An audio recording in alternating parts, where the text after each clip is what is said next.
Fala pessoinhas, Jesus, tudo bom com vocês? Hoje eu vim falar sobre graça. Graça que significa favor imerecido. Nós que somos pecadores não merecíamos nada. E se merecêssemos alguma coisa, isso seria a morte, o inferno, porque nós cometemos pecados e pecamos contra a santidade de Deus, contra o Deus santo, contra o Deus que é amor. E por ele ser amor, ele enviou o único filho para morrer no nosso lugar.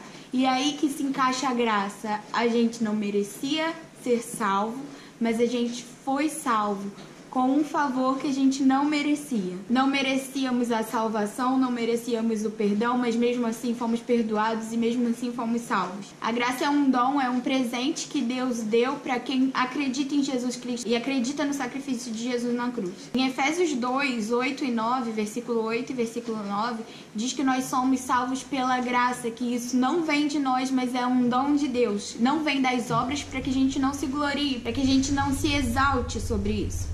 Quando a gente fala da graça, muita gente associa a graça e a lei e fazem uma comparação.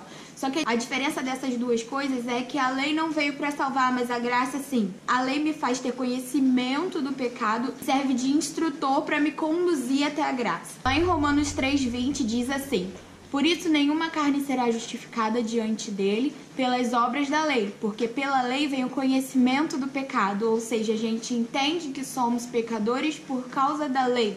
A lei nos mostra que somos pecadores porque a gente não consegue cumprir tudo que a lei manda. E em Gálatas 3:24 também vai falar sobre isso, que diz assim: a lei foi o nosso tutor até Cristo, para que fôssemos justificados pela fé. Mas a gente deve ter em mente que mesmo sendo salvos pela graça, uma justificativa de que fomos salvos pela graça é que a gente não abole a lei, mas a gente continua tentando praticar, porque a gente procura se aperfeiçoar. Em Romanos 6, do versículo 14 ao 18, diz assim: pois o pecado não os dominará, porque vocês não estão debaixo da lei, mas debaixo da graça. E então, vamos pecar porque não estamos debaixo da lei, mas debaixo da graça? De maneira nenhuma. Não sabe que quando vocês se oferecem a alguém para lhe obedecer como escravos, tornam-se escravos daquele a quem obedecem, escravos do pecado que leva à morte, ou da obediência que leva à justiça?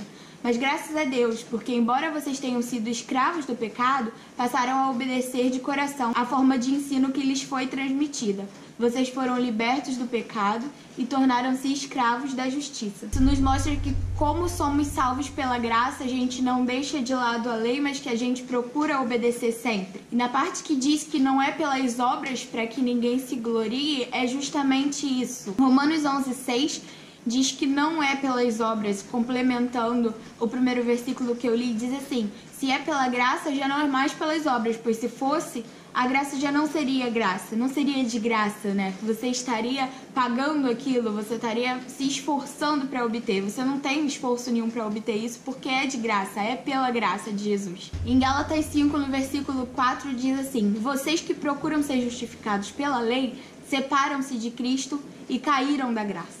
Por isso a gente tem que entender que a graça é o favor imerecido de Jesus para a nossa vida. É um presente que nós recebemos. Que quando nós estamos em pecado e a gente se arrepende e pede perdão, Ele, por sua tamanha misericórdia, sua tamanha graça, nos perdoa. Por isso nós somos salvos, através de Jesus Cristo, do sangue de Jesus que nos justifica, e não por nosso esforço, não por nada que nós fazemos, porque nós não merecemos a salvação, mas pela graça nós temos a salvação. Obrigadão por assistirem até aqui. Até a próxima.